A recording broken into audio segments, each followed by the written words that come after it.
I think it's a very fair assumption to make that very few events have really changed India and the way India functions as demonetization has. It's a top-down approach looking to completely turn the character of a cash economy to a less cash economy. What are the challenges that lie ahead? What are the regulatory gaps that need to be addressed? And of course, the potential that really lies ahead for India to actually turn less cash. To discuss all that, we have an eminent panel here. And, Bipin, I must start with you. I'm sure 8th of November onwards, you must have felt that this is a once-in-a-lifetime opportunity. This is a golden opportunity that people like you must be really waiting for. Well, yeah, if you look at 8 p.m., 8 November, I was watching the news and the Prime Minister making the announcement. In reality, actually, the full impact and the full sort of import of what it means for our company, for our industry, and for the economy, got revealed only after a few days, because as we started seeing people queuing up on outside ATMs and there's not enough cash in the system, businesses having to do with much lesser demand, we discovered that there is this huge opportunity right now for consumers as well as businesses to transition really to a cashless society by adopting digital payments for use cases which have never been imagined before, at a pace which has never been imagined before. And we've seen great support from the government, starting across all the ministries. Some of the key areas where we've seen a lot of work is around road transport with toll plazas, in the petroleum ministry, which is one of the very important use cases of buying either LPG or buying petrol or diesel, and then across parking spaces in the country. And of course, when you go into the private sector, the heart of India's economy, which is 14 million small, medium businesses, which work exclusively on cash today. They today represent a huge opportunity and a challenge, and a change in behavior to go from cash to cashless. And our aim at MobiKwik, with 40 million users and 5 lakh merchants, is to tap into this base and convert as many as we can into a cashless society. Right. Sanjay, comment on this, that, even when we talk about the e-commerce model that exists in India, it's a cash-on-delivery model. And to turn that completely around or to expect major changes is unlikely. So as an e-commerce player, what are your first thoughts on where are we headed?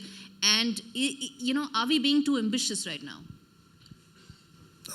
So, Gauri, thanks for having me here. I think I agree absolutely with what Bipin was saying. I'm just going to say, there is a short term, there's a long term. Bipin said, the 8th November suddenly world kind of changed for us.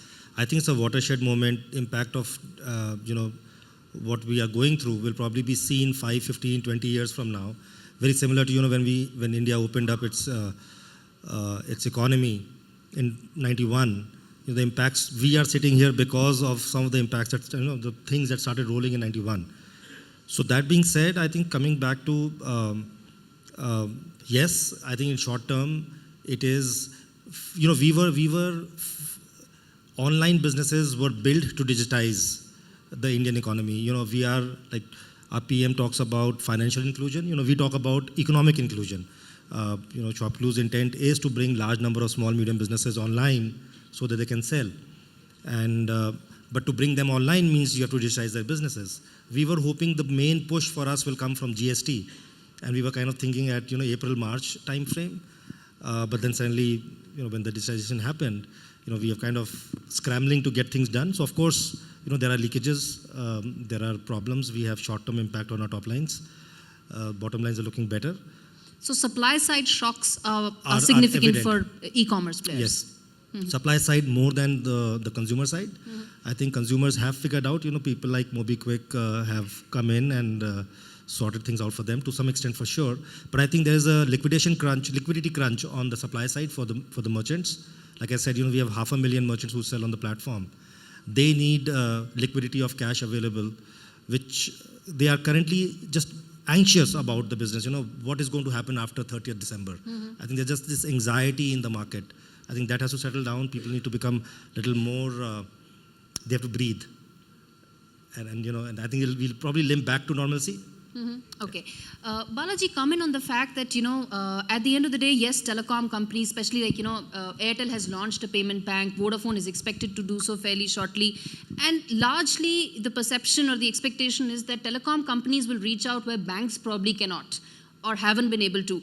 Having said that, as I was asking earlier, do you think we are being too ambitious to, really leapfrog many times over, given the Indian economy and the kind of challenges that exist for us, which are fairly unique for us? I think I tend to agree with what the earlier speakers were saying. The vision is bold, the government is decisive. They made a very clear direction towards less cash economy. It's a bit like the change that came in '91 when we integrated with the global economy. There were people that put up their hands and said, if that's the direction that the country is taking, we'll step up and do what we need to do. We'll collaborate where we need to, and we'll compete where we need to in the marketplace, and build new industries, build new business models. And that's precisely what we are seeing already starting to take place. And I have no doubt in my mind that, if you look at it, 3 months from now, it'll be even better than better than what it is today. 6 months later, you'll see the progress even more visible. From a pure telecom company perspective, and you're right, we're just not pure telcos, but we're also companies that are looking at digital payment. Frankly, I would say there are 3 or 4 good things happening. Number one, from a consumer point of view, if you go back, people are buying prepaid for a long, long time. Therefore, digital currency is in the lexicon and in the psyche of consumers. Now, when they had feature phones, they were using star hash kind of, you call them USSD, let's keep it, that there was a way that they could get access to their mobile balances in terms of talk time. And so people are ready for it. If you look at the scale that's been accomplished by the telcos today, 2 million outlets where we service about 1 billion connections. Club with that the Aadhaar, 1 billion plus identities. Club with that the innovation that exists in the entire ecosystem, whether it's the wallet players, the marketplaces, or companies like us that have global experience in the payment world. I believe that with good collaboration with the banks that are doing a stellar job, by the way, and with favorable regulations, we can get there faster. I'm just saying that if you collaborate and you have favorable regulations, you get there faster. Otherwise, you will get there with a little bit of delay. Right. In fact, Mr. Gupta, I want to bring you in here that, what is the role that banks play? And also, just out of curiosity, the first thing I want to ask you is, despite all this push, why hasn't UPI taken off the way it should have? At the end of the day, this is one of the most ambitious platforms that we're talking about here, and it hasn't taken off the way I'm sure a lot of people thought it would. Okay. I think in the whole process, the banks do have a very big role to play, actually. India essentially is a cash economy. So if you look at it, most of the transactions do happen on the cash, actually. And globally, whenever you travel, you will find that most of the transactions happen on a POS terminal rather than by way of cash.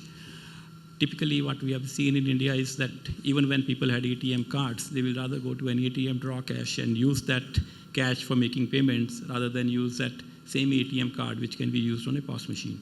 The problem, of course, has been is that the POS penetration in the country has been very, very low. Of course, this announcement of 8th of November has actually put the burden on the banks, saying that the whole demonetization, which meant that, first of all the cash had to come back into the banking system, go to Reserve Bank of India, and now the remonetization, where the cash has to go back to the people. There's disproportionate pressure on the banking system. So that pressure is there, of course. I think ultimately, if you look at it, what the banks have been doing, actually, I think what this announcement does is it hastens the whole process. I think the move towards digital was already happening. There are a lot of wallets which were already there. There were a lot of private sector wallets. There were a lot of bank wallets also. In fact, we launched a wallet some time back. There are a lot of other offerings that have been doing. In fact, we were amongst the first banks in the world which launched wholly digital branches about 1.5 years back. We launched these branches which are totally digital. There is no cash transaction. Everything you do on the machines, they would only be an assistant only to help the people. Coming back to your specific question about the UPI, we were one of the banks which joined late. Some of the other banks actually joined earlier. I think we and HDFC were the two banks who joined a little late. One of the concerns, of course, was that there were some concerns around security, about dispute resolution. The problem with the UPI was that, payments are made, okay? The system is actually interoperable. Anybody can set up a UPI account anywhere. If a transaction fails, I think the question which we have been asking also to NPCI is that who is responsible for dispute resolution? Right.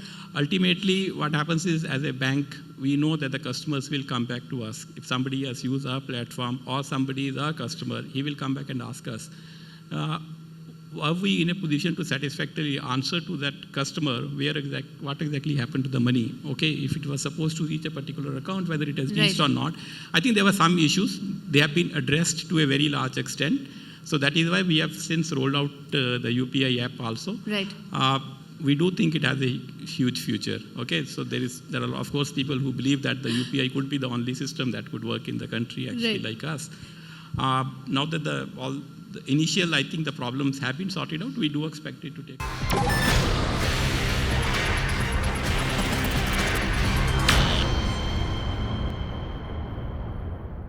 Find us on Facebook at facebook.com/ETNow and don't forget to click the like button. You can also follow us on Twitter at ETNowLive. To stay updated with all our programming, hit the subscribe button on our YouTube channel by logging on to youtube.com/user/ETNow.